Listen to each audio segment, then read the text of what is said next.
or XV. RSV? Make it a Rexv.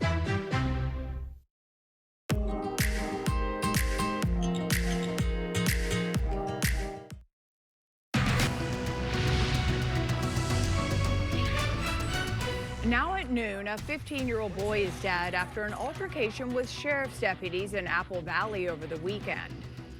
Thank you for joining us for the KTLA 5 News at noon. I'm Lou Parker. And I'm Samantha Cortese. In Today for Glenn Walker. A family member called 911 saying the teen was assaulting other family members and damaging property. An investigation is now underway into the use of lethal force. Jennifer McGraw live in Apple Valley with more on this. Hi, Jennifer. Lou and Sam, just an awful and sad situation. This all unfolding on Saturday evening when a family member called 911.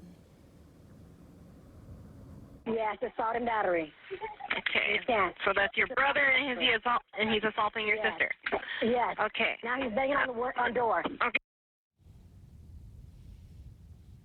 That 911 call was about 5 minutes long, and offering full transparency, the Sheriff's Department released the body-worn camera footage as well as that phone call. The family reported the sheriff's dispatcher that 15-year-old Ryan Gaynor was hitting a family member and damaging their property, breaking a window, hitting a door. Family members say they were trying to get away. When the first deputy arrived at the residence, he was confronted by the teenager who was armed with a 5-foot-long garden tool with a sharp-bladed end. Investigators say the teen charged the deputy, who then turns away to run away, and that's when the second deputy fired their weapon. Following the shooting, deputies quickly rendered aid, but the boy did not survive. The Gaynor family attorney spoke with us over the phone and released a statement saying the San Bernardino County Sheriff's Department is not telling the whole truth. These officers should be investigated and probably prosecuted for the murder of Ryan Gaynor. Now, the teen was only 15 years old. The family sent us these pictures of them and their son. They all appear to be happy, which sadly was not the case on Saturday when that 911 call was made. The San Bernardino County Sheriff also released a statement in part saying our social safety net for those experiencing mental illness needs to be strengthened. Our deputies handle seemingly insurmountable calls daily. Most of them do not end in violence. Adding, I feel for both Ryan's family and my deputies who will struggle this for the rest of their entire lives. Now back out here live, the family says they're not quite ready to speak at this point. We are expecting a press conference later this week. Again, they do have an attorney, and this remains under investigation. We're live in Apple Valley. Jennifer McGraw, KTLA 5 News. Jennifer, thank you. While the stars walked the red carpet, hundreds of demonstrators rallied near the Dolby Theater, tying up traffic before the Academy Awards. They are demanding an immediate ceasefire in Gaza. KTLA 5's Annie Rose Ramos has the story. Now, before Hollywood Boulevard was filled with celebrities, it was filled with hundreds upon hundreds of protesters, some of them making it right up to the red carpet, delaying traffic for those celebrity guests to arrive on time. It is thought that that was the cause of why the award show started a little bit late, about 5 minutes late, as police called for those protesters to disperse, as those protesters stayed and continued to call for a ceasefire in Gaza. Here today to disrupt the Academy Awards because we know it is a giant distraction from the ongoing genocide in Gaza. Ceasefire now. That's the main thing right now. Kids are dying there. No food, no water, nothing. And it's a heartbreaking. Protesters began to gather outside the Dolby Theater at around 10 a.m. Sunday, slowing the arrival of stars on the red carpet. Some of them protesters even shouting shame at celebrities who were trying to get to the show, holding signs that say no awards for genocide.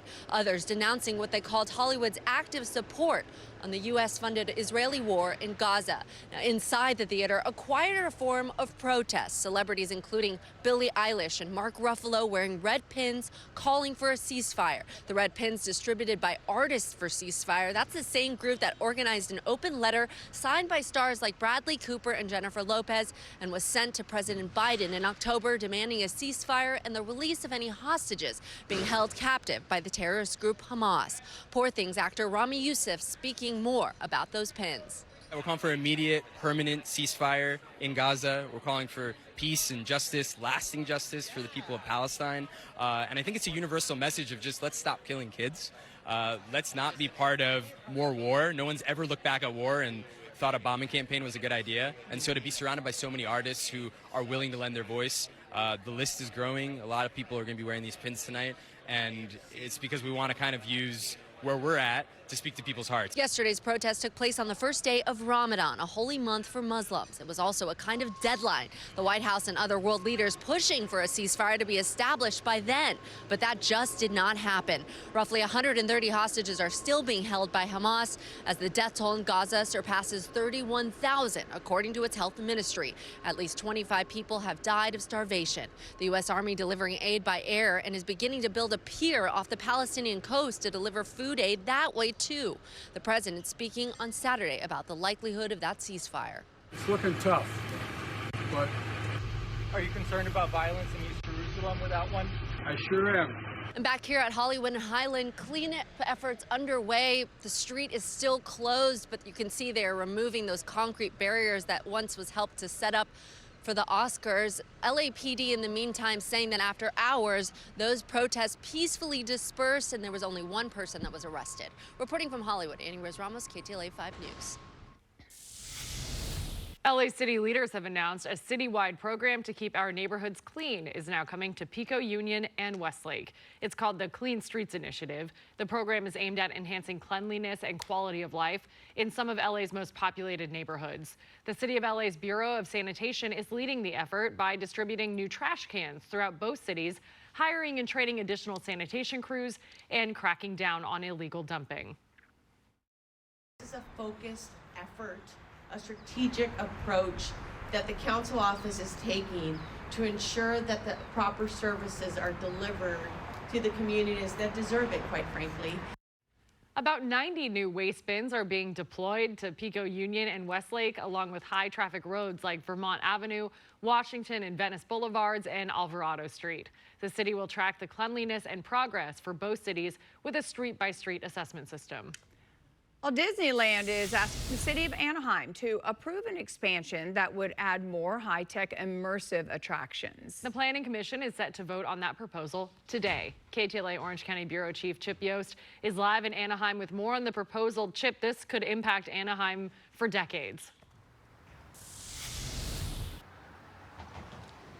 Yeah, it could have a big impact, and it's a big deal for Disneyland. They've been planning this for a number of years, but tonight they're going to get a vote by the Planning Commission about whether or not they can move forward. What they want to do is they want to expand Disneyland, but within their existing footprint. What do you mean? How do they do that? Well, take a look at this video. Remember this video from COVID, the COVID time. This is the Toy Story parking lot when that parking lot was being used as a vaccination site during COVID. One of the things they want to do is transform that parking lot, get permission from the city to put other things there like restaurants and attractions, maybe rides, theme park rides in that area. And they want to mix it up in other parts of the properties. One thing they also want to do that's caused a little bit of controversy is they want to buy Magic Way. Magic Way is a street, it's a small street that cuts through Disneyland. It's one of the areas you can take to get into downtown Disney.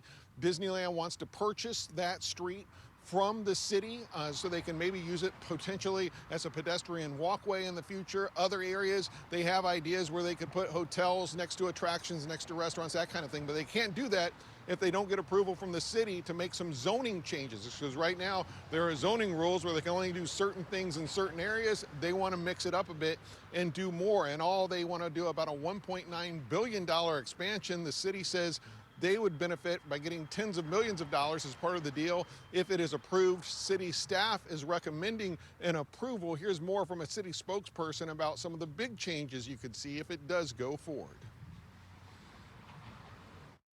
Where we see the biggest impact to an updated use of mixes is really west of Disneyland Drive. What's currently parking lots right now could see a major change with the approval of the project.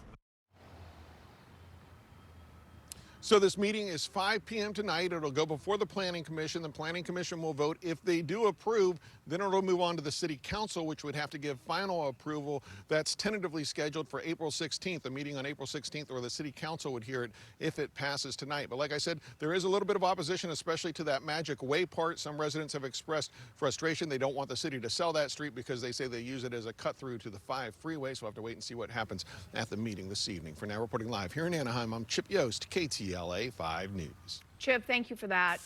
A new rock slide has fallen onto Pacific Coast Highway in Malibu. As of now, only one southbound lane is open.